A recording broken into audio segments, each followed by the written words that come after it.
intolerance, to racial, sexual, and religious chauvinism, to rabid nationalist fervor are beginning not to work. Business of who I am and whether I'm good or bad or achieving or not, all that's learned along the way. It's just a ride. And we can change it anytime we want. It's only a choice. No effort, no work, no job, no savings of money. I realized that I had the game wrong. That the game was to find out what I already was.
We were saying how very important it is to bring about in the human mind the radical revolution. The crisis is a crisis in consciousness, a crisis that cannot anymore accept the old norms, the old patterns, the ancient traditions. And considering what the world is now, with all the misery, conflict, destructive brutality, aggression, and so on, man is still as he was. He's still brutal, violent, aggressive, acquisitive, competitive, and he has built a society along these lines.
Society today is composed of a series of institutions.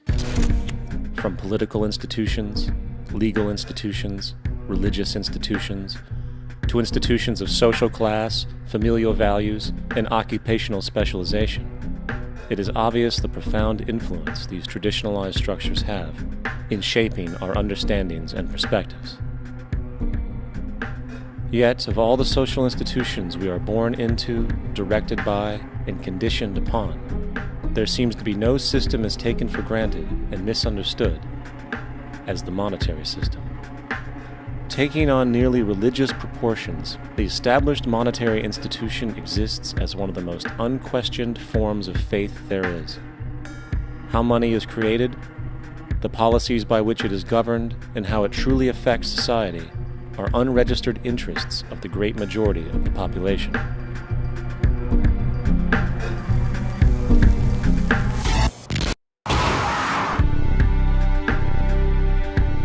In a world where 1% of the population owns 40% of the planet's wealth, in a world where 34,000 children die every single day from poverty and preventable diseases, and where 50% of the world's population lives on less than $2 a day, one thing is clear: something is very wrong. And whether we are aware of it or not, the lifeblood of all of our established institutions, and thus society itself, is money. Therefore, understanding this institution of monetary policy is critical to understanding why our lives are the way they are. Unfortunately, economics is often viewed with confusion and boredom. Endless streams of financial jargon coupled with intimidating mathematics quickly deters people from attempts at understanding it. However, the fact is, the complexity associated with the financial system is a mere mask, designed to conceal one of the most socially paralyzing structures humanity has ever endured.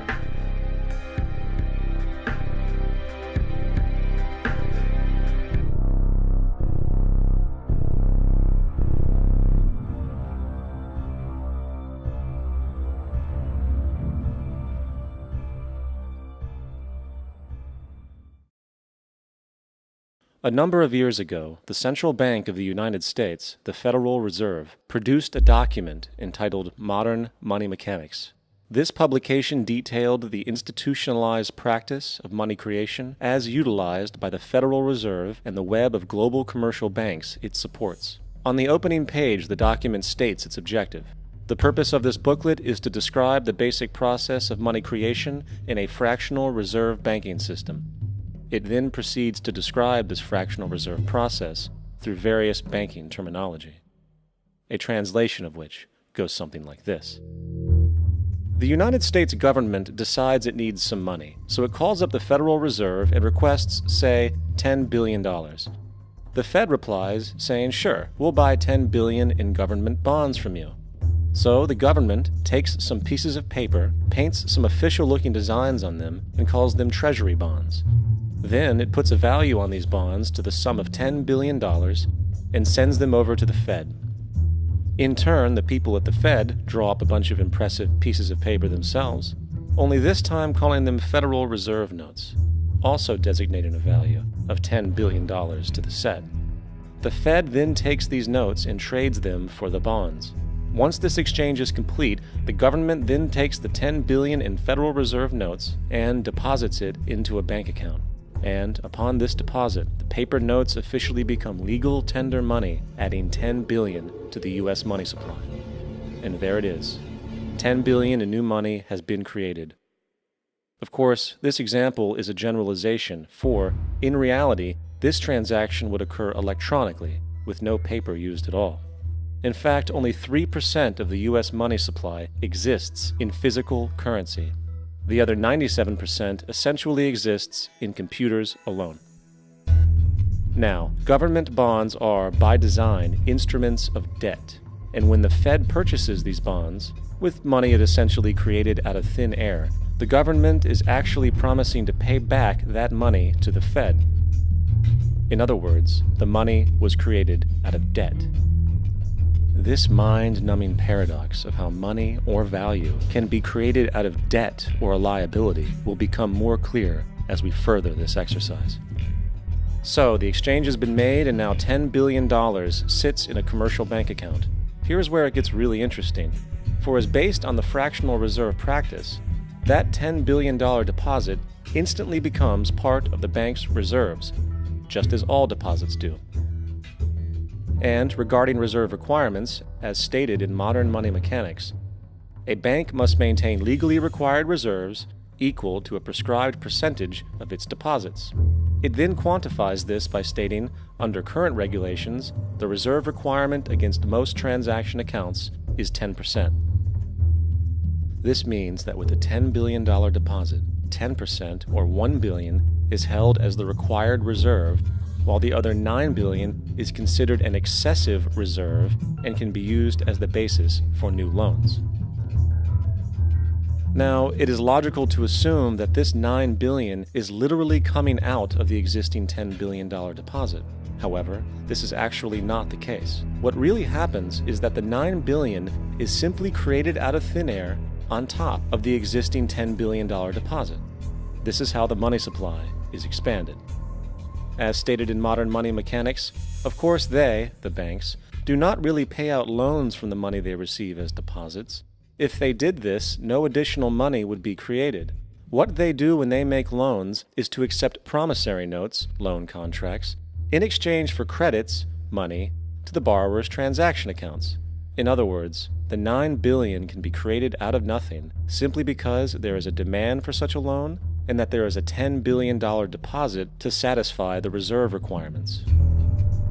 Now, let's assume that somebody walks into this bank and borrows the newly available $9 billion. They will then most likely take that money and deposit it into their own bank account. The process then repeats, for that deposit becomes part of the bank's reserves. 10% is isolated, and in turn 90% of the $9 billion, or $8.1 billion, is now available as newly created money for more loans. And, of course, that 8.1 can be loaned out and redeposited, creating an additional 7.2 billion, to 6.5 billion, to 5.9 billion, etc. This deposit money creation loan cycle can technically go on to infinity. The average mathematical result is that about $90 billion can be created on top of the original $10 billion. In other words, for every deposit that ever occurs in the banking system, about 9 times that amount can be created out of thin air. Money jitters? Ask the obliging Bank of America for a jar of soothing instant money, M-O-N-E-Y, in the form of a convenient personal loan. So, now that we understand how money is created by this fractional reserve banking system, a logical yet elusive question might come to mind. What is actually giving this newly created money value? The answer? The money that already exists. The new money essentially steals value from the existing money supply. For the total pool of money is being increased irrespective to demand for goods and services. And as supply and demand finds equilibrium, prices rise, diminishing the purchasing power of each individual dollar. This is generally referred to as inflation, and inflation is essentially a hidden tax on the public. What is the advice that you generally get? And that is inflate the currency. They don't say debase the currency. They don't say devalue the currency. They don't say cheat the people who are saved. They say lower the interest rates. The real deception is when we distort the value of money. When we create money out of thin air, we have no savings, and yet there's so-called capital. So my question boils down to this: how in the world can we expect to solve the problems of inflation, that is, the increase in the supply of money, with more inflation? Of course, it can't. The fractional reserve system of monetary expansion is inherently inflationary, for the act of expanding the money supply without there being a proportional expansion of goods and services in the economy will always debase a currency. In fact, a quick glance at the historical values of the US dollar versus the money supply reflects this point definitively, for the inverse relationship is obvious. $1 in 1913 required $21.60 in 2007 to match value. That is a 96% devaluation since the Federal Reserve came into existence. Now, if this reality of inherent and perpetual inflation seems absurd and economically self-defeating, hold that thought, for absurdity is an understatement in regard to how our financial system really operates. For in our financial system, money is debt, and debt is money. Here is a chart of the U.S. money supply from 1950 to 2006. Here is a chart of the U.S. national debt for the same period. How interesting it is that the trends are virtually the same. For the more money there is, the more debt there is. The more debt there is, the more money there is. To put it a different way, every single dollar in your wallet is owed to somebody by somebody. For remember, the only way the money can come into existence is from loans. Therefore, if everyone in the country were able to pay off all debts, including the government, there would not be $1 in circulation.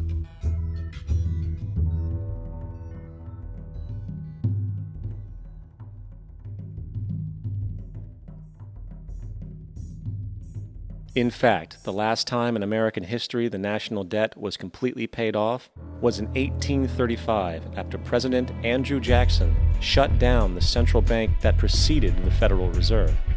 In fact, Jackson's entire political platform essentially revolved around his commitment to shut down the central bank, stating at one point, "The bold efforts the present bank has made to control the government are but premonitions of the fate that awaits the American people should they be deluded into a perpetuation of this institution or the establishment of another like it." Unfortunately, his message was short-lived, and the international bankers succeeded to install another central bank in 1913, the Federal Reserve. And as long as this institution exists, perpetual debt is guaranteed. Now, so far we have discussed the reality that money is created out of debt, through loans. These loans are based on a bank's reserves, and reserves are derived from deposits. And through this fractional reserve system, any one deposit can create 9 times its original value, in turn debasing the existing money supply, raising prices in society. And since all this money is created out of debt and circulated randomly through commerce, people become detached from their original debt, and a disequilibrium exists, where people are forced to compete for labor in order to pull enough money out of the money supply to cover their costs of living. As dysfunctional and backwards as all of this might seem, there is still one thing we have omitted from this equation. And it is this element of the structure which reveals the truly fraudulent nature of the system itself: the application of interest. When the government borrows money from the Fed, or when a person borrows money from a bank, it almost always has to be paid back with accrued interest. In other words, almost every single dollar that exists must be eventually returned to a bank with interest paid as well. But if all money is borrowed from the central bank and is expanded by commercial banks through loans, only what would be referred to as the principal is being created in the money supply. So then, where is the money to cover all of the interest that is charged? Nowhere. It doesn't exist.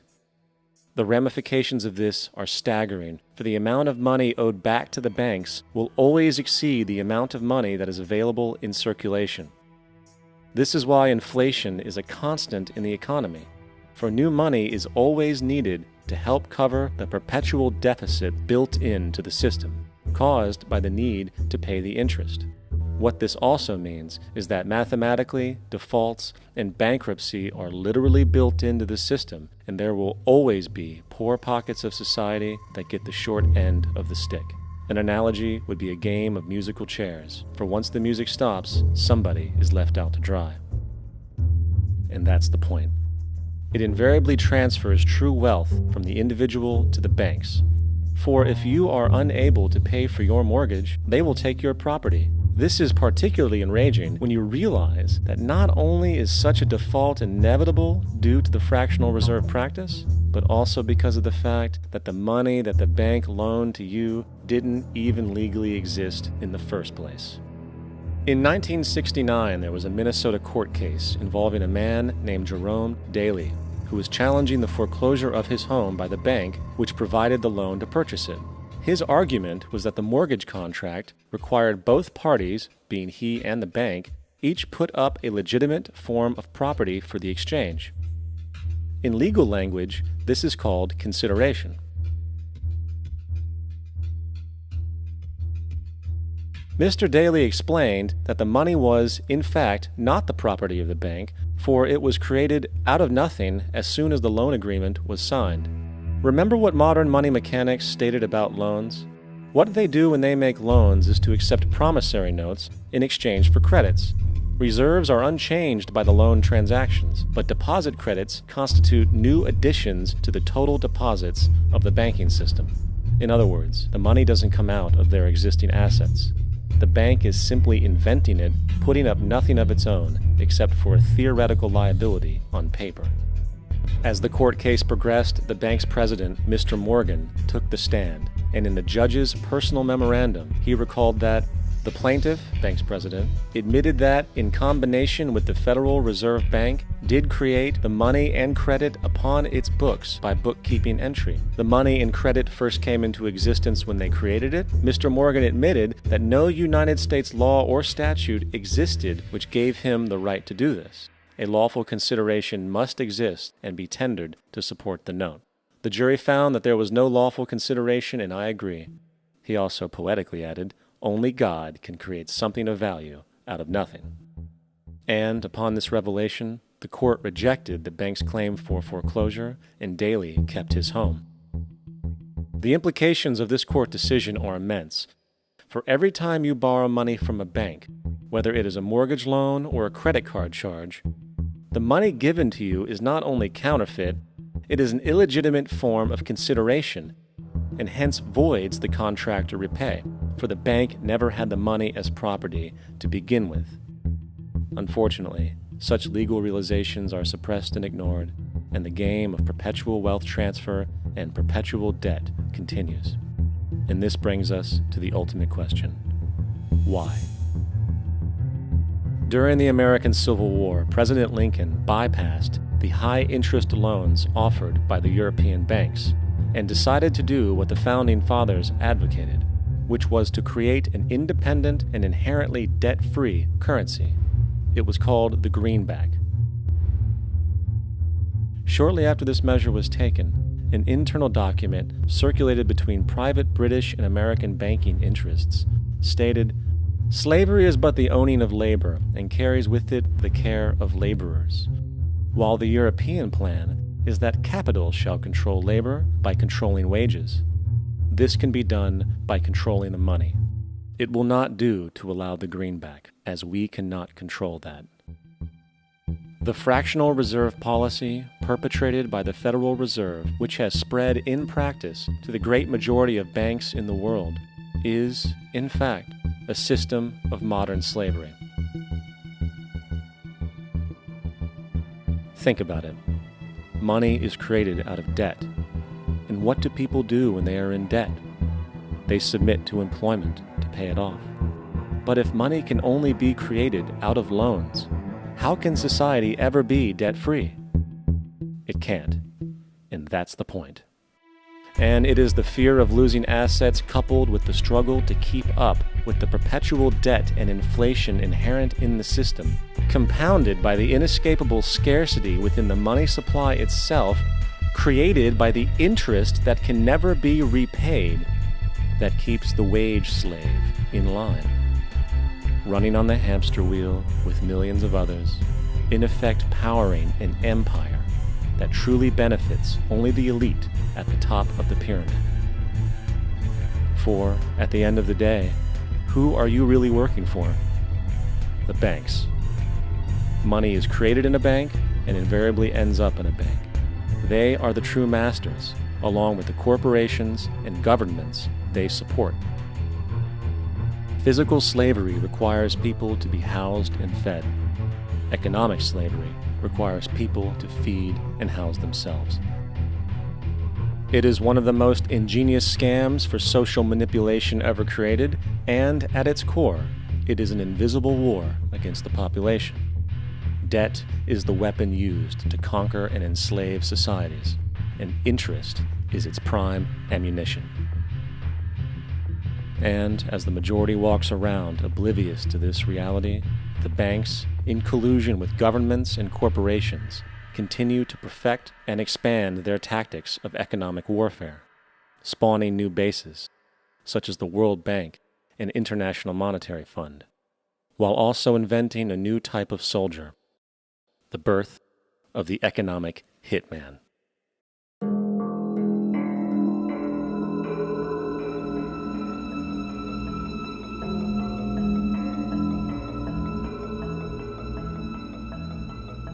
We economic hitmen really have been the ones responsible for creating this first truly global empire. And we work many different ways.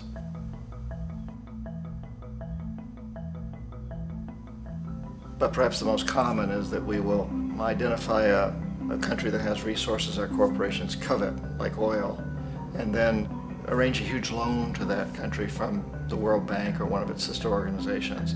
But the money never actually goes to the country. Instead, it goes to our big corporations to build infrastructure projects in that country, power plants, industrial parks, ports, things that benefit a few rich people in that country, in addition to our corporations, but really don't help the majority of the people at all. However, those people, the whole country is left holding a huge debt. It's such a big debt they can't repay it, and that's part of the plan, that they can't repay it.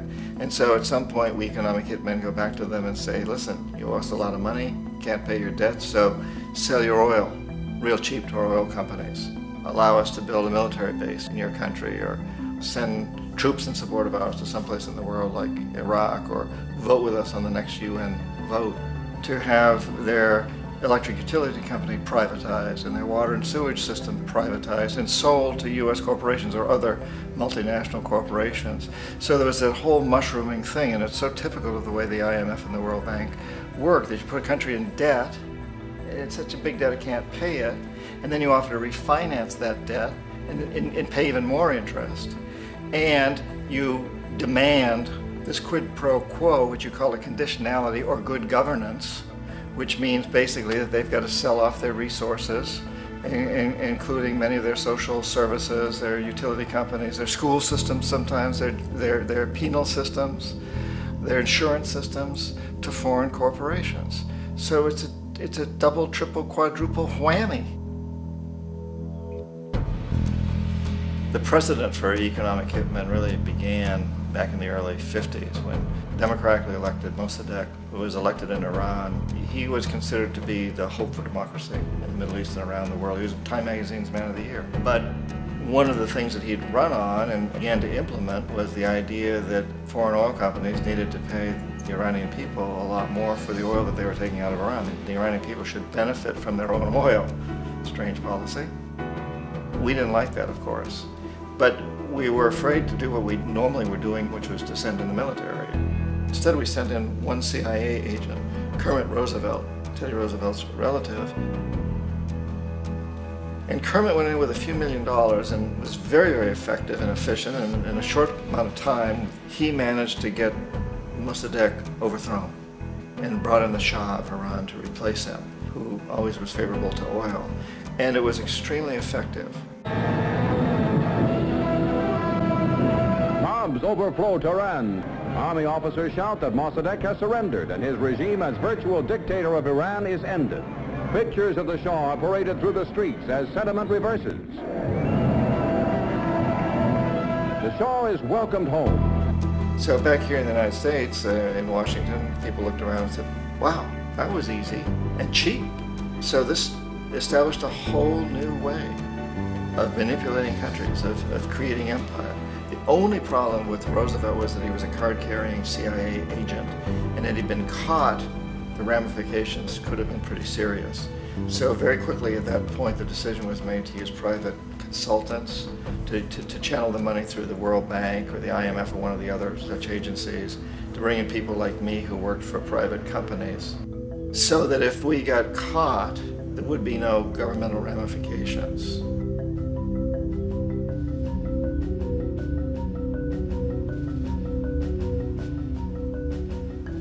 When Arbenz became president of Guatemala, the country was very much under the thumbs of United Fruit Company, the big international corporations. And Arbenz ran on this ticket that says, you know, we want to get the land back to the people. And once he took power, he was implementing policies that would do exactly that, give land rights back to the people. United Fruit didn't like that very much. And so they hired a public relations firm, launched a huge campaign in the United States to convince the United States people, the citizens of the United States, and the press of the United States, and the Congress of the United States, that Arbenz was a Soviet puppet, and that if we allowed him to stay in power, the Soviets would have a foothold in this hemisphere. And that at that point in time was a huge fear on everybody's mind, the Red Terror, the Communist Terror. And so, to make a long story short, out of this public relations campaign came a commitment on the part of the CIA and the military to take this man out. And in fact, we did. We sent in planes, we sent in soldiers, we sent in jackals, we sent everything in to take him out, and did take him out. And as soon as he was removed from office, the new guy that took over after him basically reinstated everything to the big international corporations, including United Fruit.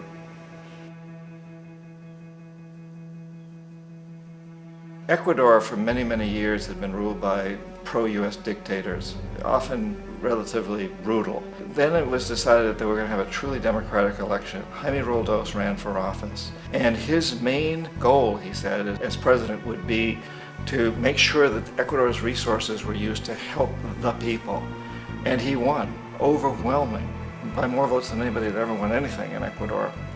And he began to implement these policies to make sure that the profits from oil went to help the people. Well, we didn't like that in the United States.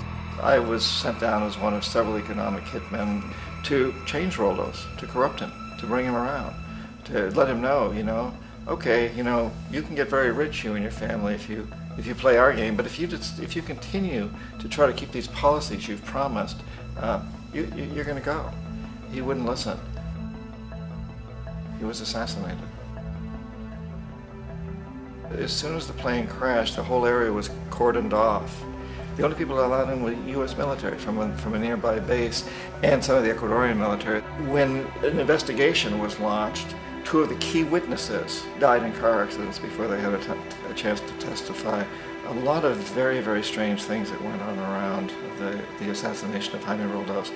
I, like most people who've really looked at this case, have absolutely no doubt that it was an assassination. And of course, in my position as an economic hitman, I was always expecting something to happen to Jaime, whether it be a coup or assassination, I wasn't sure, but that he would be taken down because he was not being corrupted. He would not allow himself to be corrupted the way we wanted to corrupt him.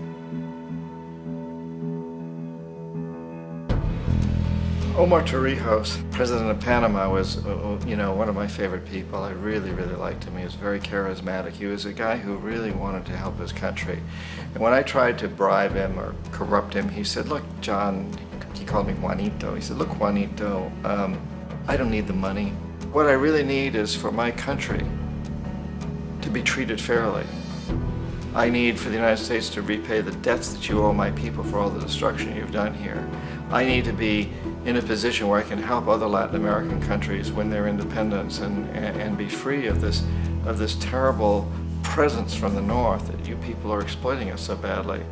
I need to have the Panama Canal back in the hands of the Panamanian people. That's what I want. And so, leave me alone. Don't try to bribe me. It was 1981, and in May, Jaime Roldos was assassinated. And Omar was very aware of this. Torrijos got his family together and he said, I'm probably next, but it's okay because I've done what I came here to do. I've renegotiated the canal. The canal will now be in our hands. He just finished negotiating the treaty with Jimmy Carter. In June of that same year, just a couple of months later, he also went down in an airplane crash, which there's no question was executed by CIA-sponsored jackals. Tremendous amount of evidence that one of Torrijos' security guards handed him at the last moment as he was getting on the plane a tape recorder, a small tape recorder that contained a bomb.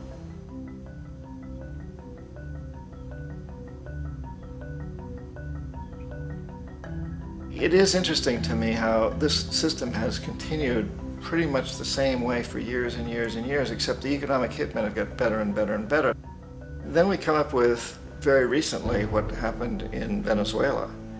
In 1998, Hugo Chavez gets elected president, following a long line of presidents who had been very corrupt and basically destroyed the economy of the country. And Chavez was elected amidst all that. Chavez stood up to the United States, and he's done it primarily demanding that Venezuelan oil be used to help the Venezuelan people. Well, we didn't like that in the United States. So in 2002, a coup was staged, which there's no question in my mind, and most other people's minds, that the CIA was behind that coup.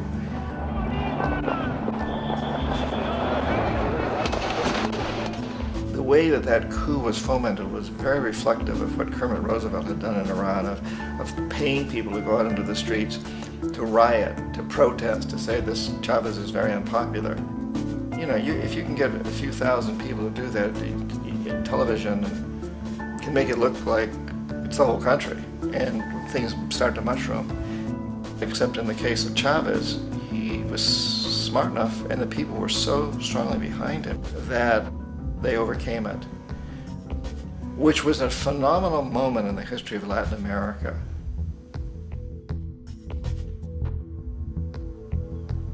Iraq actually is a perfect example of the way the whole system works. So we economic hitmen are the first line of defense. We go in and we try to corrupt governments and get them to accept these huge loans, which we then use as leverage to basically own them. If we fail, as I failed in Panama with Omar Torrijos and in Ecuador with Jaime Roldos, men who refused to be corrupted, then the second line of defense is we send in the jackals. And the jackals either overthrow governments or they assassinate. And once that happens and a new government comes in, boy, it's going to toe the line because the new president knows what will happen if he doesn't. In the case of Iraq, both of those things failed. Economic hitmen were not able to get through to Saddam Hussein. We tried very hard. We tried to get him to accept a deal very similar to what the House of Saud had accepted in Saudi Arabia, but he wouldn't accept it. And so the jackals went in to take him out. They couldn't do it. His security was very good. After all, he had one time worked for the CIA. He'd been hired to assassinate a former president of Iraq and failed, but he knew the system. So in '91, we send in the troops and we take out the Iraqi military. So we assume at that point that Saddam Hussein is going to come around. We could have taken him out, of course, at that time, but we didn't want to. He's the kind of strong man we like. He controls his people.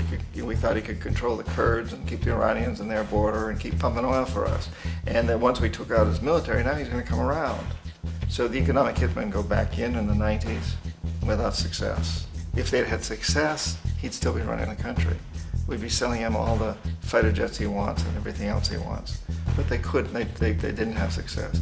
The jackals couldn't take him out again, so we sent the military in once again, and this time we did the complete job and took him out, and in the process created for ourselves some very, very lucrative construction deals. We had to reconstruct a country that we'd essentially destroyed, which is a pretty good deal if you own construction companies, big ones. So, you know, Iraq shows the three stages. The economic hitmen failed there, the jackals failed there, and as a final measure, the military goes in. And in that way, we've really created an empire, but we've done it very, very subtly.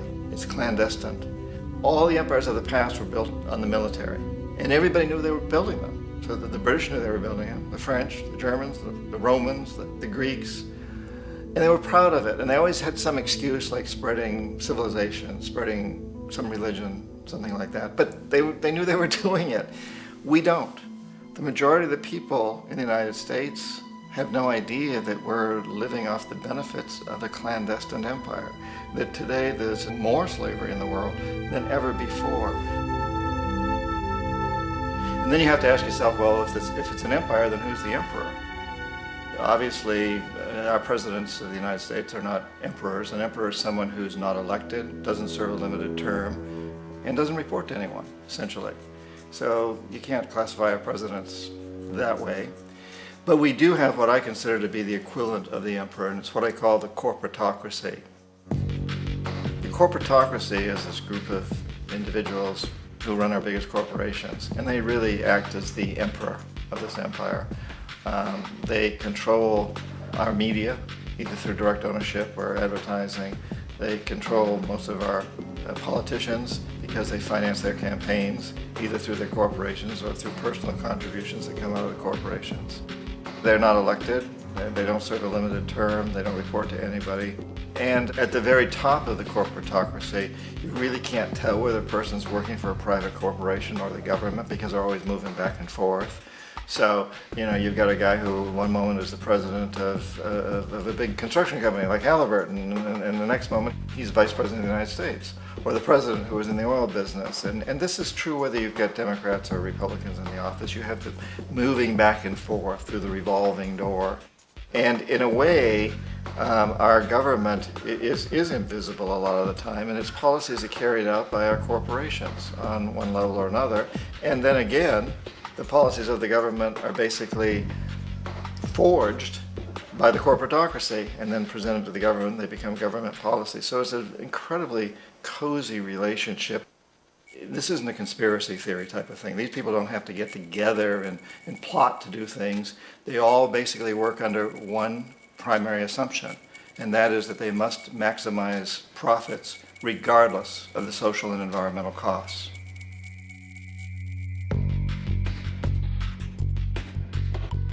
This process of manipulation by the corporatocracy through the use of debt, bribery, and political overthrow is called globalization. Just as the Federal Reserve keeps the American public in a position of indentured servitude through perpetual debt, inflation, and interest, the World Bank and IMF serve this role on a global scale. The basic scam is simple. Put a country in debt either by its own indiscretion or through corrupting the leader of that country, then impose conditionalities or structural adjustment policies, often consisting of the following. Currency devaluation. When the value of a currency drops, so does everything valued in it. This makes indigenous resources available to predator countries at a fraction of their worth. Large funding cuts for social programs. These usually include education and healthcare, compromising the well-being and integrity of the society, leaving the public vulnerable to exploitation. Privatization of state-owned enterprises. This means that socially important systems can be purchased and regulated by foreign corporations for profit. For example, in 1999, the World Bank insisted that the Bolivian government sell the public water system of its third largest city to a subsidy of the U.S. corporation Bechtel. As soon as this occurred, water bills for the already impoverished local residents skyrocketed. It wasn't until after a full-blown revolt by the people that the Bechtel contract was nullified. Then there is trade liberalization, or the opening up of the economy through removing any restrictions on foreign trade. This allows for a number of abusive economic manifestations, such as transnational corporations bringing in their own mass-produced products, undercutting the indigenous production and ruining local economies. An example is Jamaica, which, after accepting loans and conditionalities from the World Bank, lost its largest cash crop markets due to competition with Western imports. Today, countless farmers are out of work, for they are unable to compete with the large corporations. Another variation is the creation of numerous seemingly unnoticed, unregulated, inhumane sweatshop factories, which take advantage of the imposed economic hardship. Additionally, due to production deregulation, environmental destruction is perpetual, as a country's resources are often exploited by the indifferent corporations while outputting large amounts of deliberate pollution. The largest environmental lawsuit in the history of the world today is being brought on behalf of 30,000 Ecuadorian Amazonian people against Texaco, which is now owned by Chevron. So today it's against Chevron, but for activities conducted by Texaco. Estimated to be more than 18 times what the Exxon Valdez dumped into the coast of Alaska. In the case of Ecuador, it wasn't an accident. The oil companies did it intentionally. They knew they were doing it to save money out there rather than arranging for proper disposal. Furthermore, a cursory glance at the performance record of the World Bank reveals that the institution, which publicly claims to help poor countries develop and alleviate poverty, has done nothing but increase poverty and the wealth gap, while corporate profits soar. In 1960, the income gap between the fifth of the world's people in the richest countries versus the fifth in the poorest countries was 30 to 1. By 1998, it was 74 to 1. While global GNP rose 40% between 1970 and 1985, those in poverty actually increased by 17%. While from 1985 to 2000, those living on less than $1 a day increased by 18%. Even the Joint Economic Committee of the U.S. Congress admitted that there is a mere 40% success rate of all World Bank projects. In the late 1960s, the World Bank intervened in Ecuador with large loans. During the next 30 years, poverty grew from 50% to 70%. Under or unemployment grew from 15 to 70%. Public debt increased from 240 million to 16 billion, while the share of resources allocated to the poor went from 20% to 6%. In fact, by the year 2000, 50% of Ecuador's national budget had to be allocated for paying its debts. It is important to understand the World Bank is, in fact, a U.S. bank supporting U.S. interests, for the United States holds veto power over decisions, as it is the largest provider of capital. And where did it get this money? You guessed it, it made it out of thin air through the fractional reserve banking system. Of the world's top 100 economies, as based on annual GDP, 51 are corporations, and 47 of that 51 are U.S.-based. Walmart, General Motors, and Exxon are more economically powerful than Saudi Arabia, Poland, Norway, South Africa, Finland, Indonesia, and many others. And, as protective trade barriers are broken down, currencies tossed together and manipulated in floating markets, and state economies overturned in favor of open competition and global capitalism, the empire expands. You get up on your little 21-inch screen and howl about America and democracy. There is no America. There is no democracy. There is only IBM and ITT and AT&T and DuPont, Dow, Union Carbide, and Exxon. Those are the nations of the world today. What do you think the Russians talk about in their councils of state? Karl Marx? They get out their linear programming charts, statistical decision theories, Minimax solutions, and compute the price-cost probabilities of their transactions and investments, just like we do. We no longer live in a world of nations and ideologies, Mr. Beale. The world is a college of corporations, inexorably determined by the immutable bylaws of business. The world is a business, Mr. Beale.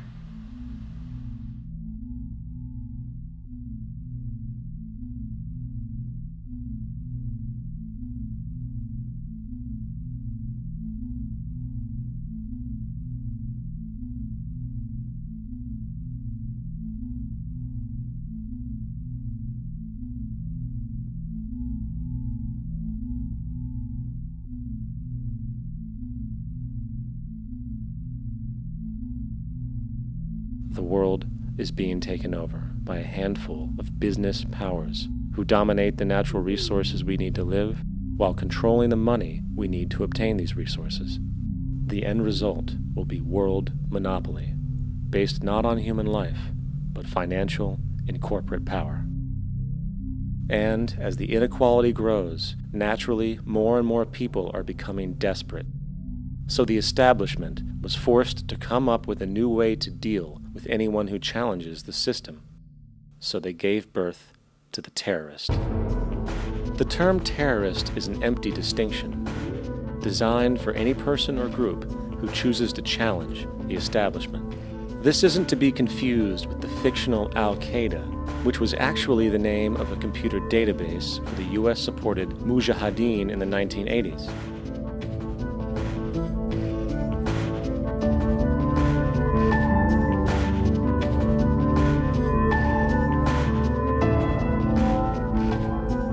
In 2007, the Department of Defense received $161.8 billion for the so-called global war on terrorism. According to the National Counterterrorism Center, in 2004, roughly 2,000 people were killed internationally due to supposed terrorist acts. Of that number, 70 were American. Using this number as a general average, which is extremely generous, it is interesting to note that twice as many people die from peanut allergies a year than from terrorist acts. Concurrently, the leading cause of death in America is coronary heart disease, killing roughly 450,000 each year. And in 2007, the government's allocation of funds for research on this issue was about $3 billion. This means that the U.S. government in 2007 spent 54 times the amount for preventing terrorism than it spent for preventing a disease which kills 6,600 times more people annually than terrorism does. Yet, as the name terrorism and Al-Qaeda are arbitrarily stamped on every news report relating to any action taken against U.S. interests, the myth grows wider. In mid-2008, the U.S. Attorney General actually proposed that the U.S. Congress officially declare war against the fantasy. Not to mention, as of July 2008, there are now over 1 million people currently on the U.S. terrorist watch list. These so-called counterterrorism measures, of course, have nothing to do with social protection, and everything to do with preserving the establishment amongst the growing anti-American sentiment both domestically and internationally, which is legitimately founded on the greed-based corporate empire expansion that is exploiting the world. The true terrorists of our world do not meet at the docks at midnight or scream Allah Akbar before some violent action. The true terrorists of our world wear $5,000 suits and work in the highest positions of finance, government, and business. So, what do? How do we stop a system of greed and corruption that has so much power and momentum? How do we stop this aberrant group behavior which feels no compassion for, say, the millions slaughtered in Iraq and Afghanistan, so the corporatocracy can control energy resources and opium production for Wall Street profit?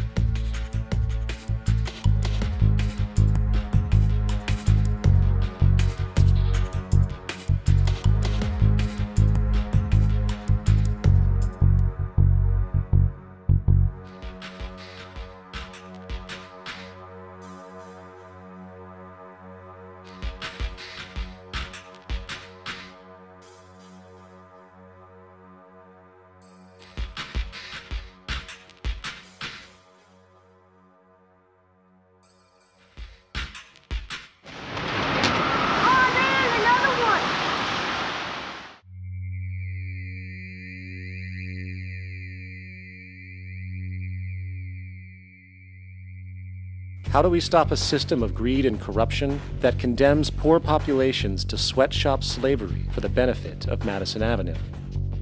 Or that engineers false flag terror attacks for the sake of manipulation? Or that generates built-in modes of social operation which are inherently exploitative? Or that systematically reduces civil liberties and violates human rights in order to protect itself from its own shortcomings? How do we deal with the numerous covert institutions, such as the Council on Foreign Relations, the Trilateral Commission, and the Bilderberg Group, and other undemocratically elected groups which, behind closed doors, collude to control the political, financial, social, and environmental elements of our lives? In order to find the answer, we must first find the true underlying cause. For the fact is, the selfish, corrupt, power, and profit-based groups are not the true source of the problem. They are symptoms.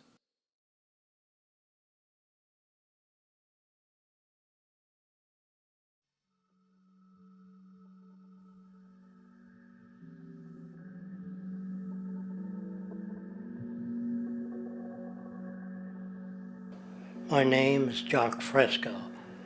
I'm an industrial designer and a social engineer. I'm very much interested in society and developing a system that might be sustainable for all people. First of all, the word corruption is a monetary invention. That aberrant behavior that's disruptive to the well-being of people, Well, you're dealing with human behavior. And human behavior appears to be environmentally determined, meaning if you were raised by the Seminole Indians as a baby, never saw anything else, you'd hold that value system. And this goes for nations, it goes for individuals, for families. They try to indoctrinate their children to their particular faith and their country and make them feel like they're part of that. And they build a society which they call established. They establish a workable point of view and tend to perpetuate that, whereas all societies are really emergent, not established. And so they fight new ideas that would interfere with the establishment. Governments try to perpetuate that which keeps them in power. People are not elected to political office to change things. They're put there to keep things the way they are. So you see, the basis of corruption is in our society. Let me make it clear. All nations, then, are basically corrupt because they tend to uphold existing institutions. I don't mean to uphold or downgrade all nations, but communism, socialism, fascism, the free enterprise system, and all other subcultures are the same. They are all basically corrupt. The most fundamental characteristic of our social institutions is the necessity for self-preservation.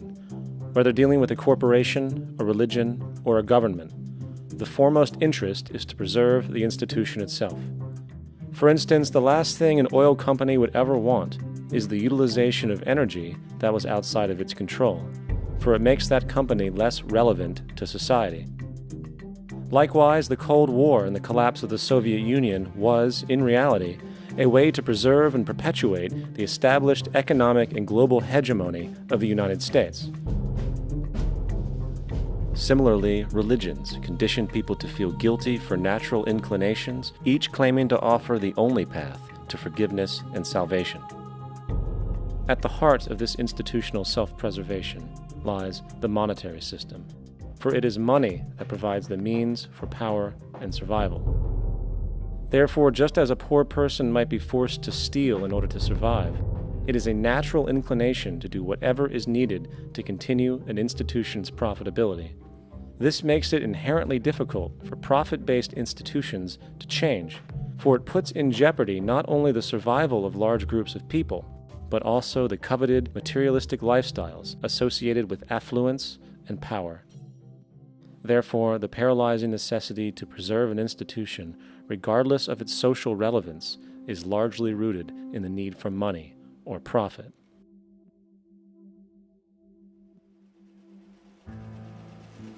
What's in it for me is why people think. And so if a man makes money selling a certain product, naturally he's going to fight the existence of another product that may threaten his institution. Therefore, people cannot be fair, and people do not trust each other. A guy will come over to you and say, I got just the house you're looking for. He's a salesman. When a doctor says, I think your kidney has to come out, I don't know if he's trying to pay off a yacht or whether my kidney has to come out. It's hard in a monetary system to trust people. If you came into my store and I said, this lamp that I've got is pretty good, but the lamp next door is much better, I wouldn't be in business very long. It wouldn't work. If I were ethical, it wouldn't work. So when you say industry cares for people, that's not true. They can't afford to be ethical. So your system is not designed to serve the well-being of people. If you still don't understand that, there would be no outsourcing of jobs if they cared about people. Industry does not care. They only hire people because it hasn't been automated yet. So don't talk about decency and ethics. We cannot afford it and remain in business. It is important to point out that regardless of the social system, whether fascist, socialist, capitalist, or communist, the underlying mechanism is still money, labor, and competition. Communist China is no less capitalistic than the United States, The only difference is the degree by which the state intervenes in enterprise. The reality is that monetaryism, so to speak, is the true mechanism that guides the interests of all the countries on the planet. The most aggressive and hence dominant variation of this monetaryism is the free enterprise system. The fundamental perspective, as put forth by early free market economists like Adam Smith, is that self-interest in competition leads to social prosperity, as the act of competition creates incentive, which motivates people to persevere. However, what isn't talked about is how a competition-based economy invariably leads to strategic corruption, power and wealth consolidation, social stratification, technological paralysis, labor abuse, and, ultimately, a covert form of government dictatorship by the rich elite. The word corruption is often defined as moral perversion. If a company dumps toxic waste into the ocean to save money, most people recognize this as corrupt behavior. On a more subtle level, when Walmart moves into a small town and forces small businesses to shut down for they are unable to compete, a gray area emerges. For what exactly is Walmart doing wrong? Why should they care about mom-and-pop organizations they destroy? Yet, even more subtly, when a person gets fired from their job because a new machine has been created which can do the work for less money, people tend to just accept that as the way it is, not seeing the inherent corrupt inhumanity of such an action. Because the fact is, whether it is dumping toxic waste, having a monopoly enterprise, or downsizing the workforce, the motive is the same: profit. They are all different degrees of the same self-preserving mechanism, which always puts the well-being of people second to monetary gain. Therefore, corruption is not some byproduct of monetaryism. It is the very foundation. And while most people acknowledge this tendency on one level or another, the majority remains naive as to the broad ramifications of having such a selfish mechanism as the guiding mentality in society.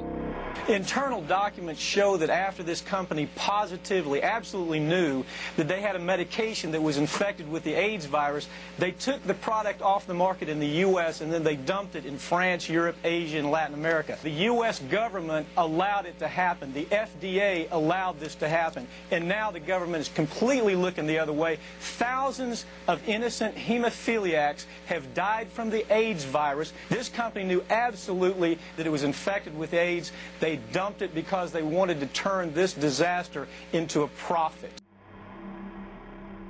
So you see, you have built-in corruption. We're all chiseling off each other, and you can't expect decency in that sort of thing. And feeling that, they don't know who to elect. They think in terms of a democracy, which is not possible in a monetary-based economy. If you have more money to advertise your position, the position you desire in government, that isn't a democracy. It serves those in positions of differential advantage. So it's always a dictatorship of the elitists, the financially wealthy.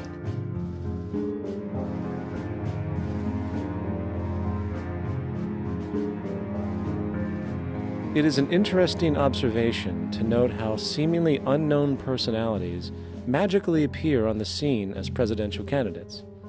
Then, before you know it, somehow you are left to choose from a small group of extremely wealthy people who suspiciously have the same broad social view.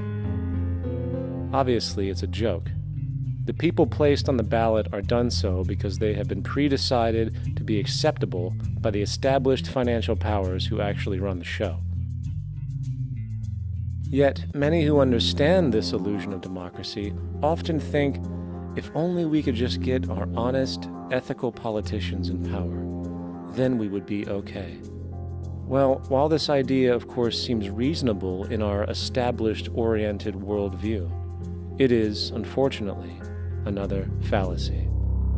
For when it really comes down to what is actually important, the institution of politics, and thus politicians themselves, have absolutely no true relevance as to what makes our world and society function. It's not politicians that can solve problems. They have no technical capabilities. They don't know how to solve problems. Even if they were sincere, they don't know how to solve problems. It's the technicians that produce the desalination plants. It's the technicians that give you electricity, that give you motor vehicles, that heat your house and cool it in the summertime. It's technology that solves problems, not politics. Politics cannot solve problems because they're not trained to do so. Very few people today stop and consider what it is that actually improves their lives. Is it money? Obviously not. One cannot eat money or stuff money into their car to get it to run. Is it politics? All politicians can do is create laws, establish budgets, and declare war. Is it religion? Of course not. Religion creates nothing except intangible emotional solace for those who require it. The true gift that we as human beings have, which has been solely responsible for everything that has improved our lives, is technology. What is technology? Technology is a pencil which allows one to solidify ideas on paper for communication. Technology is an automobile which allows one to travel faster than feet would allow. Technology is a pair of eyeglasses which enables sight for those who need it. Applied technology itself is merely an extension of human attributes which reduces human effort, freeing humans from a particular chore or problem. Imagine what your life would be like today without a telephone, or an oven, or a computer, or an airplane. Everything in your home, which you take for granted, from a doorbell, to a table, to a dishwasher, is technology generated from the creative, scientific ingenuity of human technicians, not money, politics, or religion. These are false institutions. And writing your congressman is fantastic. They tell you to write your congressman if you want something done. The men in Washington should be at the forefront of technology, the forefront of human studies, the forefront of crime, all the factors that shape human behavior. You don't have to write your congressman. What kind of people are they that are appointed to do that job? The future will have great difficulty. And the question that's raised by politicians is, how much will a project cost? The question is not, how much will it cost? Do we have the resources? And we have the resources today to house everyone, build hospitals all over the world, build schools all over the world, the finest equipment and labs for teaching and doing medical research. So you see, we have all that, but we're in a monetary system. And in the monetary system, there's profit. And what is the fundamental mechanism that drives the profit system besides self-interest? What is it exactly that maintains that competitive edge at its core? Is it high efficiency and sustainability? No, that isn't part of their design. Nothing produced in our profit-based society is even remotely sustainable or efficient. If it was, there wouldn't be a multi-million-dollar-a-year service industry for automobiles, nor would the average lifespan for most electronics be less than 3 months before they're obsolete. Is it abundance? Absolutely not. Abundance, as based on the laws of supply and demand, is actually a negative thing. If a diamond company finds 10 times the usual amount of diamonds during their mining, it means the supply of diamonds has increased, which means the cost and profit per diamond drops. The fact is, efficiency, sustainability, and abundance are enemies of profit. To put it into a word, it is the mechanism of scarcity that increases profits. What is scarcity? Based on keeping products valuable. Slowing up production on oil raises the price. Maintaining scarcity of diamonds keeps the price high. They burn diamonds at the Kimberley diamond mines. They're made of carbon. That keeps the price up. So then, what does it mean for society when scarcity, either produced naturally or through manipulation, is a beneficial condition for industry. It means that sustainability and abundance will never ever occur in a profit system, for it simply goes against the very nature of the structure. Therefore, it is impossible to have a world without war or poverty. It is impossible to continually advance technology to its most efficient and productive states. And, most dramatically, it is impossible to expect human beings to behave in truly ethical or decent ways.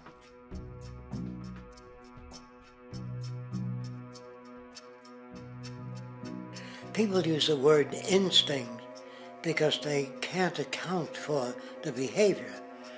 They sit back and they evaluate with their lack of knowledge, and they say things like, humans are built a certain way, greed is a natural thing, as though they've worked for years on it, and it's no more natural than wearing clothing. What we want to do is to eliminate the causes of the problems, eliminate the processes that produce greed and bigotry and prejudice and people taking advantage of one another and elitism, eliminating the need for prisons and welfare. We have always had these problems because we have always lived within scarcity and barter and monetary systems that produce scarcity. If you eradicate the conditions that generate what you call socially offensive behavior, it does not exist. The guy said, well, isn't that inborn?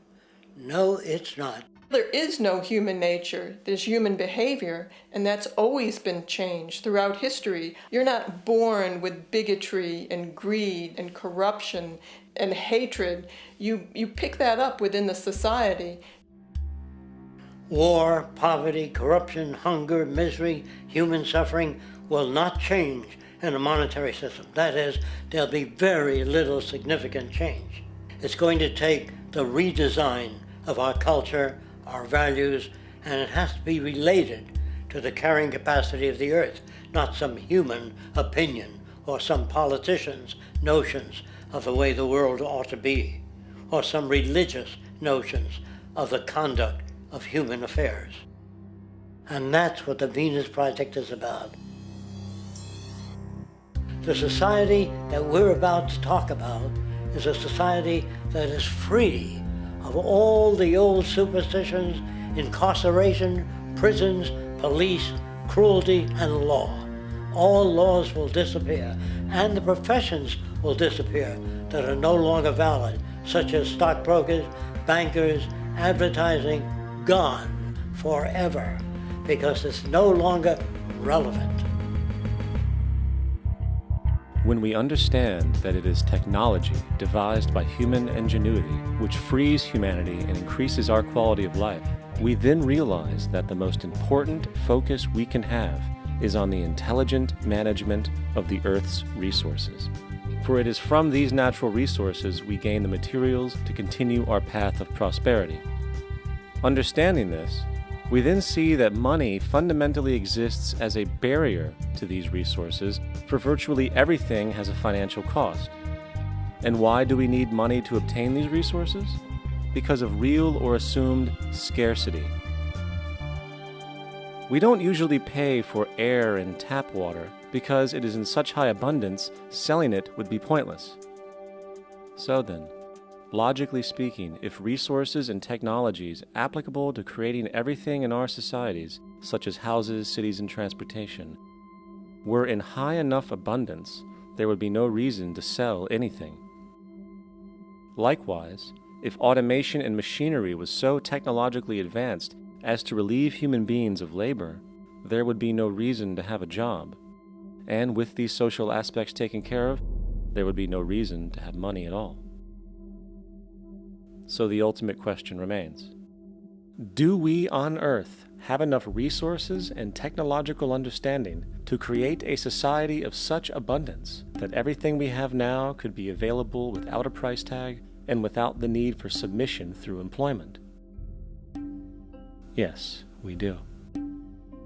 We have the resources and technology to enable this at a minimum, along with the ability to raise the standard of living so high that people in the future will look back at our civilization now and gawk at how primitive and immature our society was.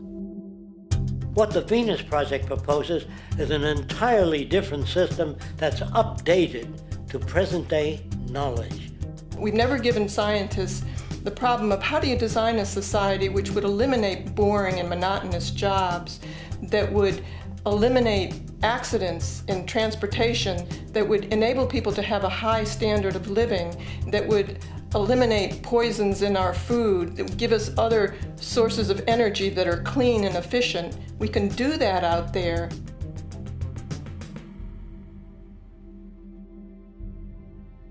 The major difference between a resource-based economy and a monetary system is that a resource-based economy is really concerned with people and their well-being, where a monetary system has become so distorted that the concerns of the people are really secondary, if they're there at all. The products that are turned out are for how much money you can get. If there is a problem in society and you can't earn money from solving that problem, then it won't be done. The resource-based economy is really not close to anything that's been tried. And with all our technology today, we can create abundance. It could be used to improve everyone's lifestyle. Abundance all over the world if we use our technology wisely and maintain the environment. It's a very different system, and it's very hard to talk about because the public is not that well enough informed as to the state of technology.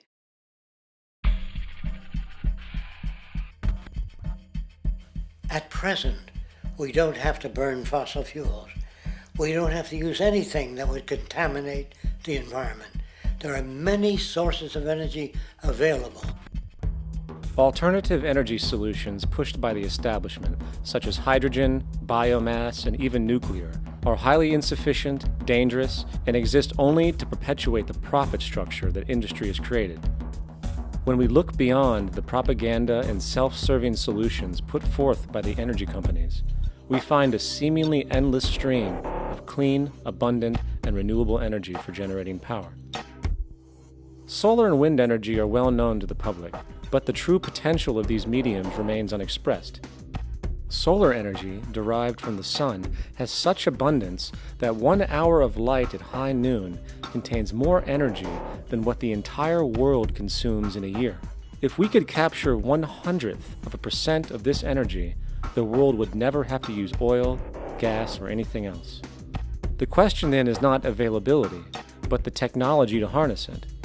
And there are many advanced mediums today which could accomplish just that, if they were not hindered by the need to compete for market share with the established energy power structures. Then there's wind energy. Wind energy has long been denounced as weak, and due to being location-driven, impractical. This is simply not true. The U.S. Department of Energy admitted in 2007 that if wind was fully harvested in just 3 of America's 50 states, it could power the entire nation. And then there are the rather unknown mediums of tidal and wave power. Tidal power is derived from tidal shifts in the ocean. Installing turbines which capture this movement generates energy. In the United Kingdom, 42 sites are currently noted as available, forecasting that 34% of all the UK's energy could come from tidal power alone. Wave power, which extracts energy from the surface motions of the ocean, is estimated to have a global potential of up to 80,000 terawatt-hours a year. This means 50% of the entire planet's energy usage could be produced from this medium alone. Now, it is important to point out that tidal, wave, solar, and wind power requires virtually no preliminary energy to harness, unlike coal, oil, gas, biomass, hydrogen, and all the others. In combination, these 4 mediums alone, if efficiently harnessed through technology, could power the world forever. That being said, there happens to be another form of clean, renewable energy which trumps them all: geothermal power. Geothermal energy utilizes what is called heat mining, which, through a simple process using water, is able to generate massive amounts of clean energy. In 2006, an MIT report on geothermal energy found that 13,000 zettajoules of power are currently available in the Earth, with the possibility of 2,000 zettajoules being easily tappable with improved technology. The total energy consumption of all the countries on the planet is about half of a zettajoule a year. This means about 4,000 years of planetary power could be harnessed in this medium alone. And when we understand that the Earth's heat generation is constantly renewed, this energy is really limitless and could be used forever. These energy sources are only a few of the clean, renewable mediums available, and as time goes on, we will find more. The grand realization is that we have total energy abundance without the need for pollution, traditional conservation, or in fact, a price tag. And what about transportation? The prevailing means of transportation in our societies is by automobile and aircraft, both of which predominantly need fossil fuels to run. In the case of the automobile, the battery technology needed to power an electric car that can go over 100 miles an hour for over 200 miles on one charge exists, and has existed for many years. However, due to battery patents controlled by the oil industry, which limits their availability to maintain market share, coupled with political pressure from the energy industry, the accessibility and affordability of this technology is limited. There is absolutely no reason other than pure, corrupt profit interest that every single vehicle in the world cannot be electric and utterly clean, with zero need for gasoline. As far as airplanes, it is time we realize that this means of travel is inefficient, cumbersome, slow, and causes far too much pollution. This is a maglev train. It uses magnets for propulsion. It is fully suspended by a magnetic field and requires less than 2% of the energy used for plane travel. The train has no wheels, so nothing can wear out. The current maximum speed of versions of this technology, as used in Japan, is 361 miles per hour. However, this version of the technology is very dated. An organization called ET3, which has connections with the Venus Project, has established a tube-based maglev that can travel up to 4,000 miles per hour in a motionless, frictionless tube, which can go over land or underwater. Imagine going from LA to New York for an extended lunch break, or from Washington, D.C. to Beijing, China in 2 hours. This is the future of continental and intercontinental travel, fast, clean, with only a fraction of the energy usage we use today for the same means. In fact, between maglev technology, advanced battery storage, and geothermal energy, there would be no reason to ever burn fossil fuels again. And we can do this now if we were not held back by the paralyzing profit structure. Now, America is inclined toward fascism. It has a propensity by its dominant philosophy and religion to uphold the fascist point of view. American industry is essentially a fascist institution. If you don't understand that, the minute you punch that time clock, you walk into a dictatorship. We're given notions about the respectability of work, and I really look at it as being paid slavery. They're brought up to believe that you shall earn your living by the sweat of your brow. That holds people back, freeing people from drudgery, repetitive jobs which make them ignorant. You rob them. In our society, that is a resource-based economy, machines free people. You see, we can't imagine that because we've never known that kind of world. If we look back at history, we see a very clear pattern of machine automation slowly replacing human labor. From the disappearance of the elevator man to the near full automation of an automobile production plant, the fact is, as technology grows, the need for humans in the workforce will continually be diminished. This creates a serious clash, which proves the falseness of the monetary-based labor system. For human employment is in direct competition with technological development. Therefore, given the fundamental priority of profit by industry, People through time will be continually laid off and replaced by machine. When industry takes on a machine, instead of shortening the workday, they downsize. You lose your job. So you have a right to fear machines. In a high-technology, resource-based economy, it is conservative to say that about 90% of all current occupations could be phased out by machines, freeing humans to live their life without servitude, for this is the point of technology itself. And through time, with nanotechnology and other highly advanced forms of science, it is not far-fetched to see how even complex medical procedures could be performed by machines as well, and based on the pattern, with much higher success rates than humans get today. The path is clear, but our monetary-based structure, which requires labor for income, blocks this progress, for humans need jobs in order to survive. The bottom line is that this system must go, or we will never be free, and technology will be constantly paralyzed. We have machines that clean out sewers. It frees a human being from doing that. So look at machines as extensions of human performance.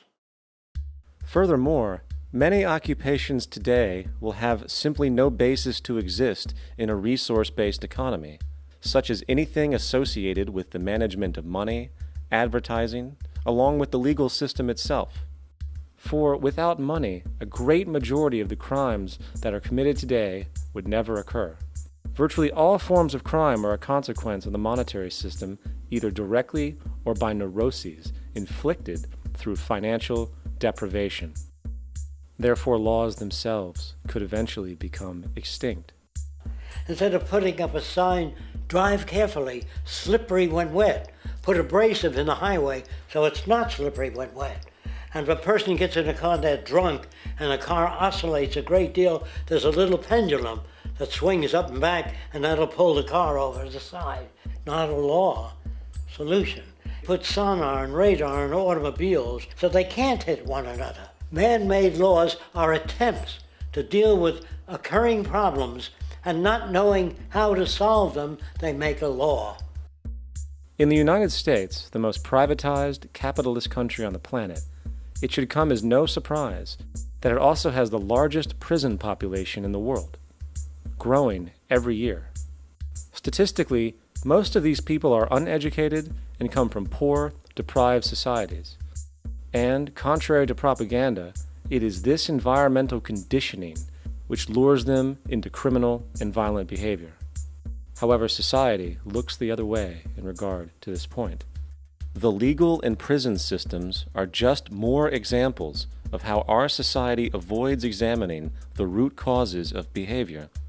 Billions are spent each year on prisons and police, while only a fraction is spent on programs for poverty, which is one of the most fundamental variables responsible for crime to begin with.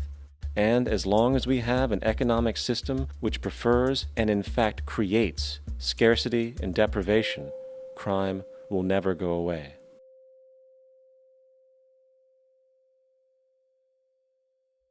If people have access to the necessities of life without servitude, debt, barter, trade, they behave very differently.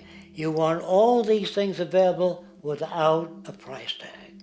Now then, you gotta have a price tag. Well, what'll motivate people? Man gets everything he wants, he just lay around in the sun. This is the myth they perpetuate. People in our culture are trained to believe that the monetary system produces incentive. If they have access to things, why should they want to do anything? They will lose their incentive. That's what you're taught to support the monetary system. When you take money out of the scenario, there would be different incentives, very different incentives. When people have access to the necessities of life, their incentives change. What about the moon and the stars? New incentives arise. If you make a painting that you enjoy, you will enjoy giving it to other people, not selling it.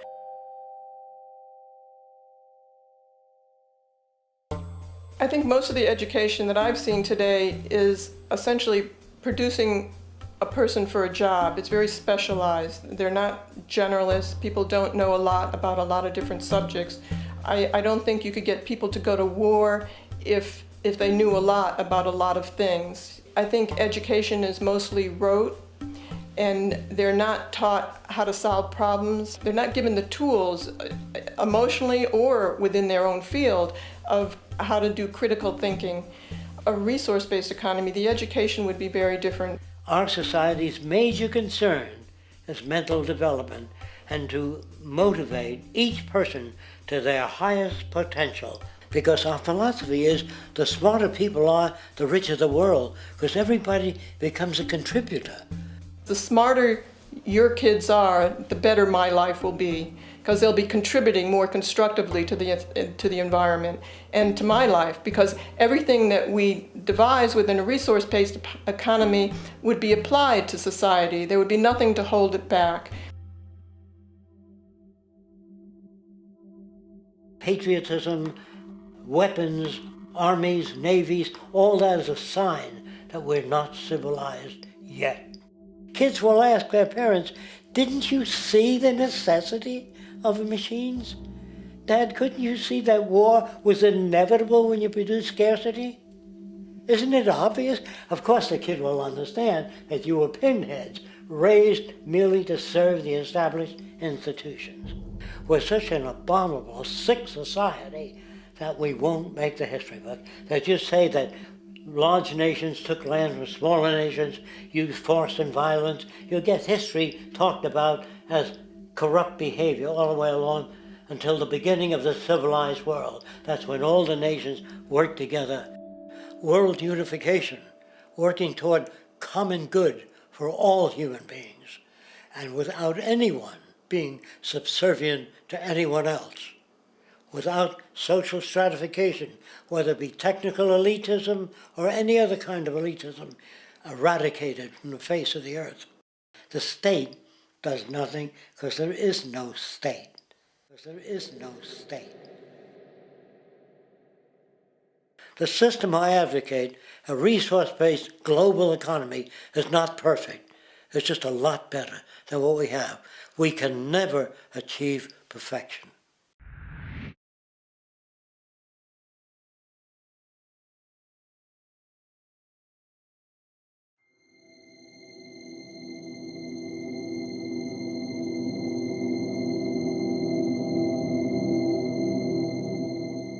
The social values of our society, which has manifested in perpetual warfare, corruption, oppressive laws, social stratification, irrelevant superstitions, environmental destruction, and a despotic, socially indifferent, profit-oriented ruling class, is fundamentally the result of a collective ignorance of two of the most basic insights humans can have about reality: the emergent and symbiotic aspects of natural law.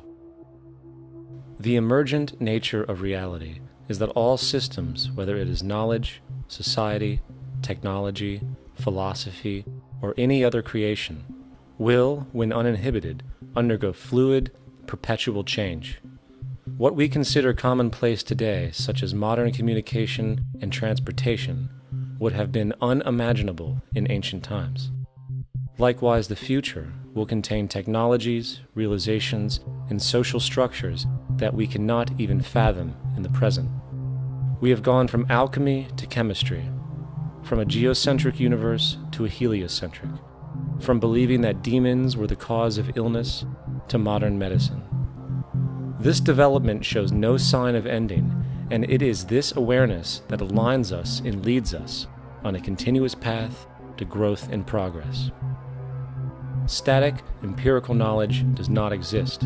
Rather, it is the insight of the emergence of all systems we must recognize.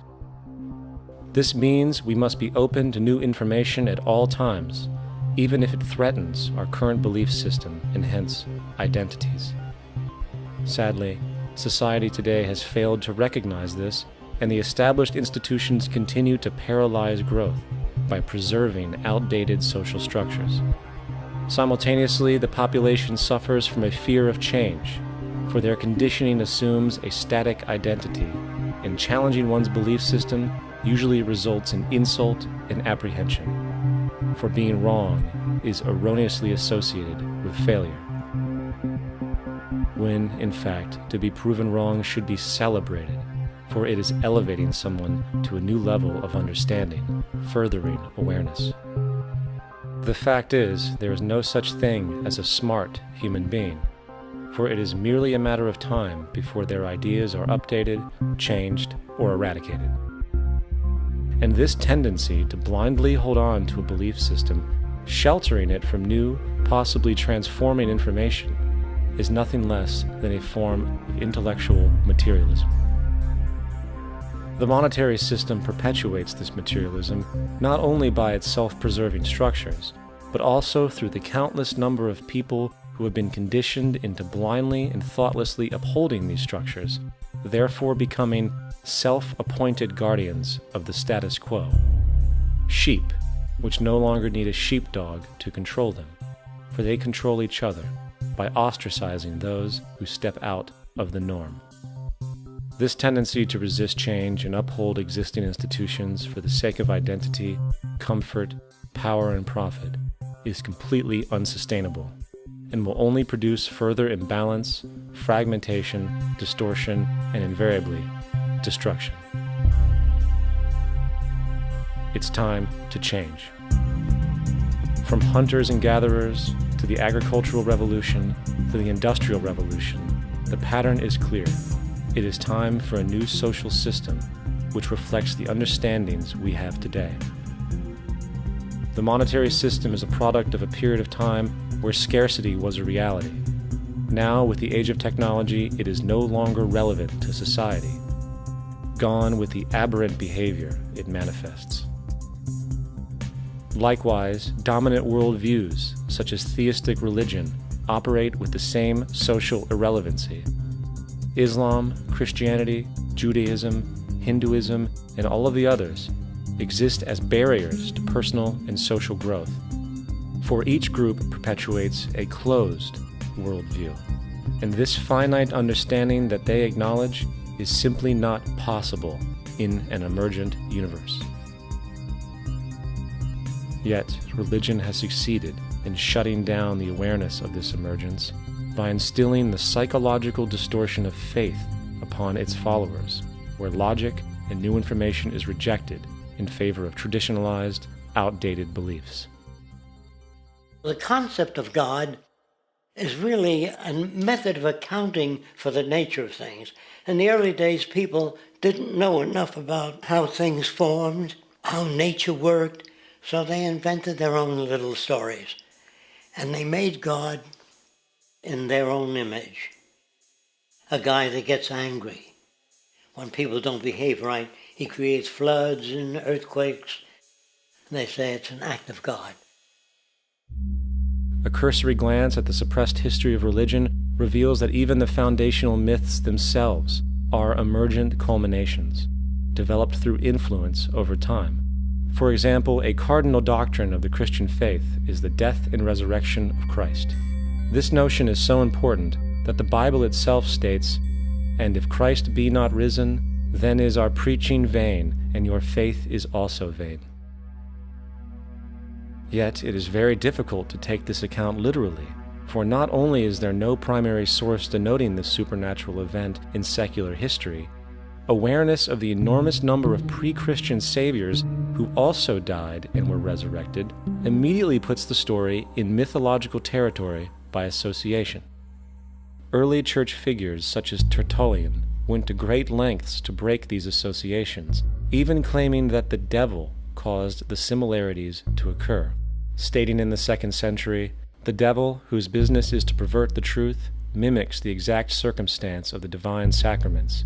He baptizes his believers and promises forgiveness of sins.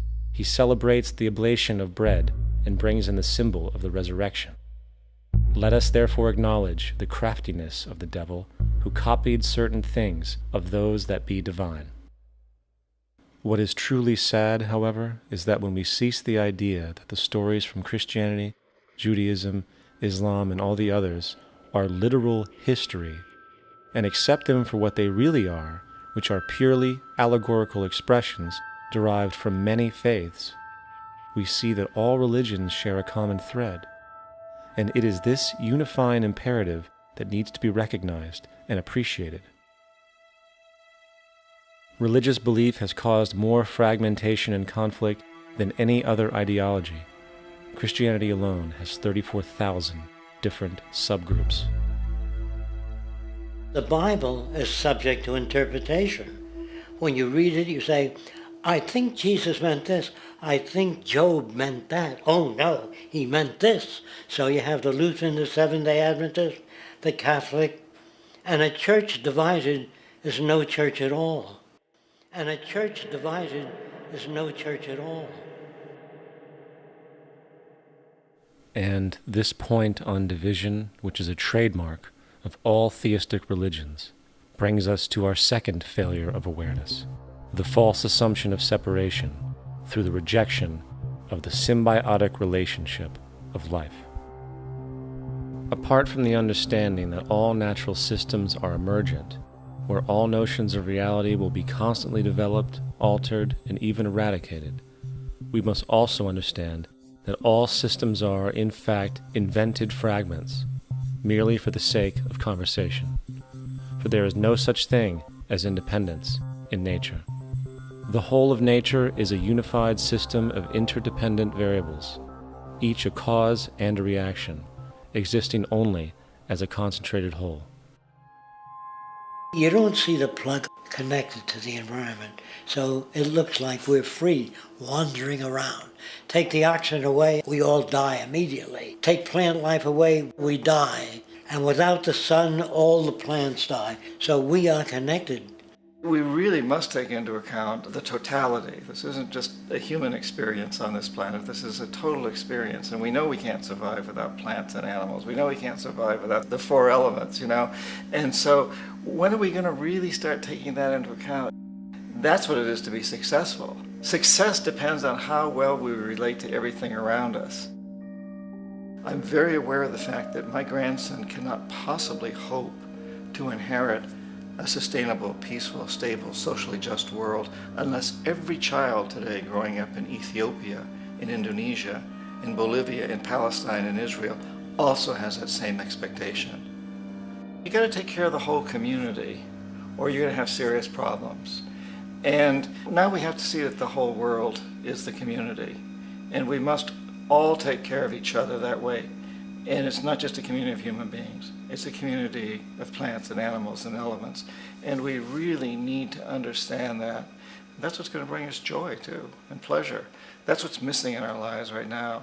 We can call it spirituality, but the fact of the matter is, joy comes from that bliss of connectedness. That's our God spirit. That's that side of ourselves that really feels it. And you can feel it deep inside you. It's this amazing, wonderful feeling. And you know it when you get it. You don't get it from money. You get it from connection. Now, if that isn't a hazard to this country, how are we going to keep building nuclear weapons? You know what I mean? What's going to happen to the arms industry when we realize we're all one? It's going to fuck up the economy. The economy that's fake anyway. The economy that's fake anyway. The economy that's fake anyway. The economy that's fake anyway. The economy that's fake anyway. Which would be a real bummer. You can see why the government's cracking down on the idea of experiencing unconditional love.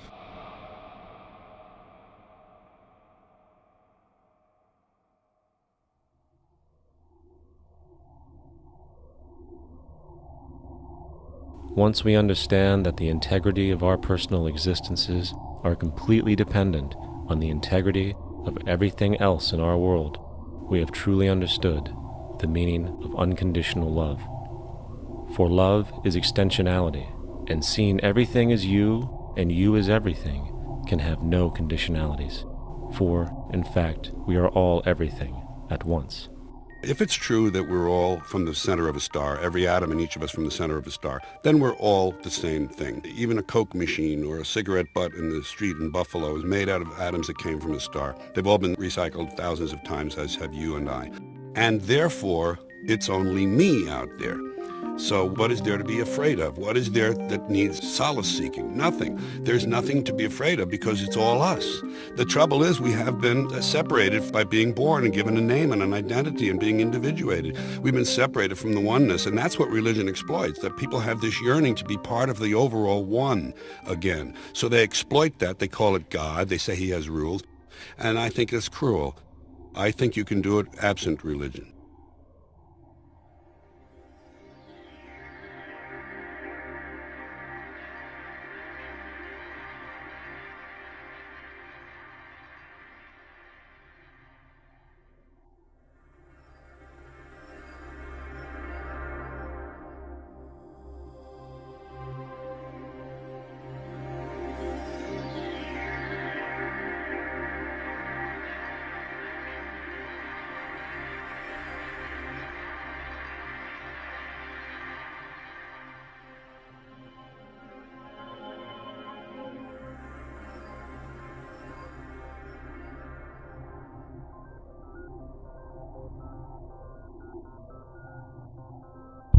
It's time to claim the unity our outmoded social systems have broken apart, and work together to create a sustainable global society where everyone is taken care of and everyone is truly free.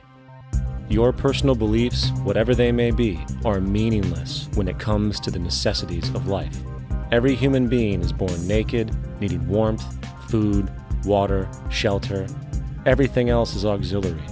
Therefore, the most important issue at hand is the intelligent management of the Earth's resources. This can never be accomplished in a monetary system, for the pursuit of profit is the pursuit of self-interest, and therefore imbalance is inherent. Simultaneously, politicians are useless, for our true problems in life are technical, not political.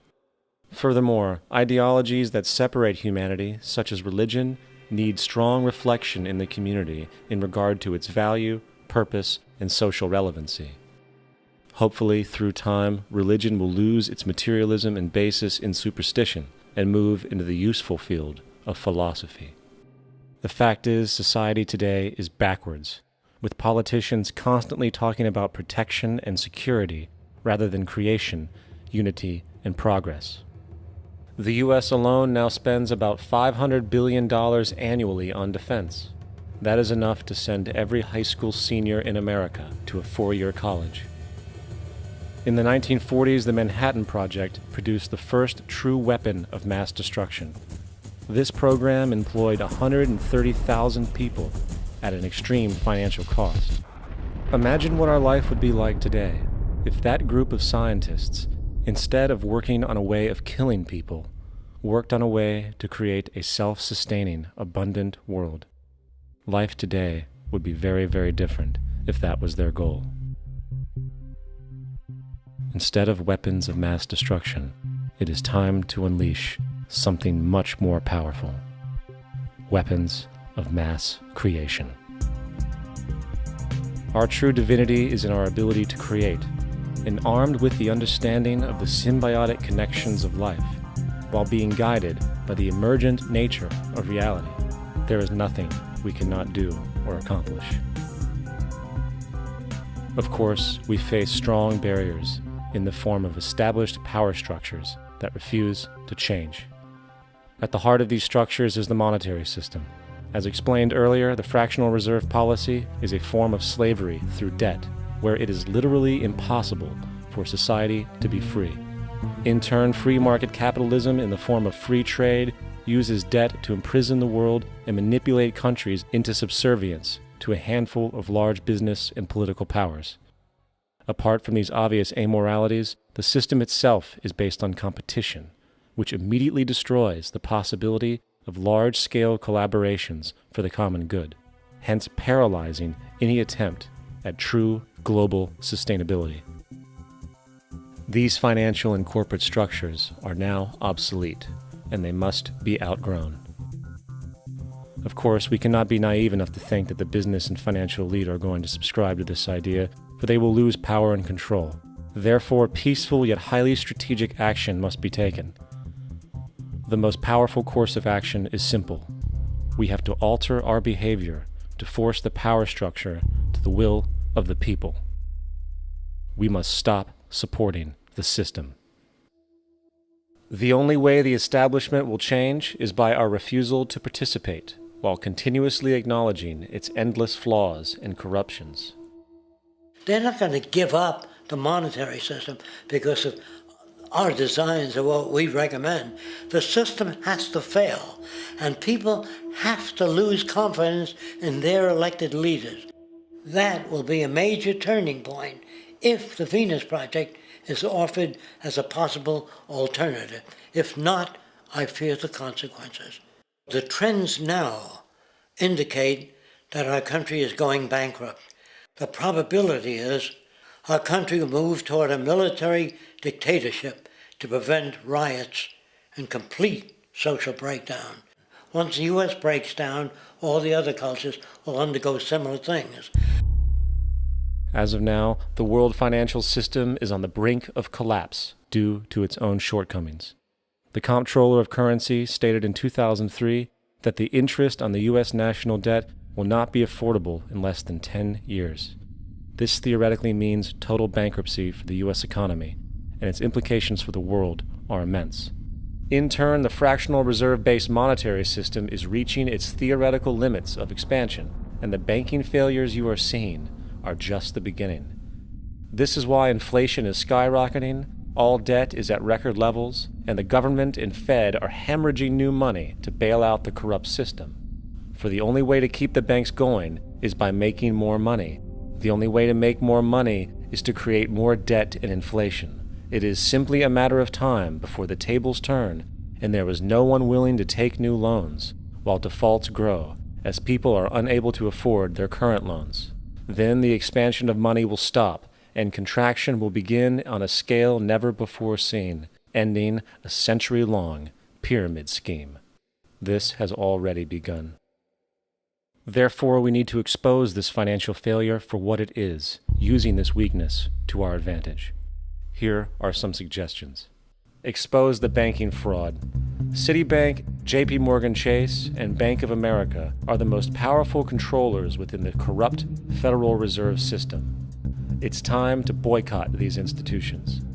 If you have a bank account or a credit card with any of them, move your money to another bank.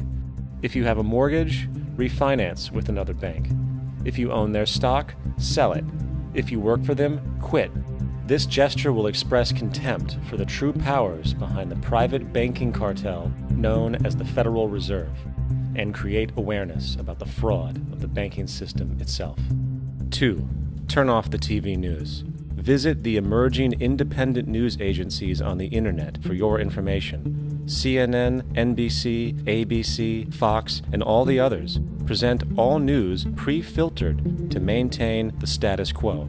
With 4 corporations owning all major media outlets, objective information is impossible. This is the true beauty of the internet, and the establishment has been losing control because of this free flow of information. We must protect the internet at all times, as it is truly our savior right now. 3. Don't ever allow yourself, your family, or anyone you know to ever join the military. This is an obsolete institution now used exclusively for maintaining an establishment that is no longer relevant. U.S. soldiers in Iraq work for U.S. corporations, not the people. Propaganda forces us to believe that war is natural and the military is an honorable institution. Well, if war is natural, why are there 18 suicides every single day by American veterans who have post-traumatic stress disorder? If our military men and women are so honored, why is it that 25% of the American homeless population are veterans? 4. Stop supporting the energy companies. If you live in a detached house, get off the grid. Investigate every means of making your home self-sustainable with clean energy. Solar, wind, and other renewable energies are now affordable consumer realities, and considering the never-ending rising cost of traditional energies, it will likely be a cheaper investment over time. If you drive, get the smallest car you can, and consider using one of the many conversion technologies that can enable your car to be a hybrid, electric, or run on anything other than establishment fuels. 5. Reject the political system. The illusion of democracy is an insult to our intelligence. In a monetary system, there is no such thing as a true democracy, and there never was. We have two political parties owned by the same set of corporate lobbyists. They are placed in their positions by the corporations, with popularity artificially projected by their media. In a system of inherent corruption, the change of personnel every couple of years has very little relevance. Instead of pretending that the political game has any true meaning, focus your energy on how to transcend this failed system. And 6. Join the movement. Go to the ZEITGEISTmovement.com and help us create the largest mass movement for social change the world has ever seen. We must mobilize and educate everyone about the inherent corruption of our current world system, along with the only true sustainable solution, declaring all the natural resources on the planet as common heritage to all people, while informing everyone as to the true state of technology and how we can all be free if the world works together rather than fights. The choice lies with you. You can continue to be a slave to the financial system and watch the continuous wars, depressions, and injustice across the globe while placating yourself with vain entertainment and materialistic garbage. Or you can focus your energy on true, meaningful, lasting, holistic change, which actually has the realistic ability to support and free all humans with no one left behind. But, in the end, the most relevant change must occur first inside of you. The real revolution is the revolution of consciousness, and each one of us first needs to eliminate the divisionary, materialistic noise we have been conditioned to think is true, while discovering, amplifying, and aligning with the signal coming from our true empirical oneness. It is up to you. What we are trying during all these discussions and talks here is to see if we cannot radically bring about a transformation of the mind. Not accept things as they are, but to understand it, to go into it, to examine it, give your heart and your mind with everything that you have to find out a way of living differently.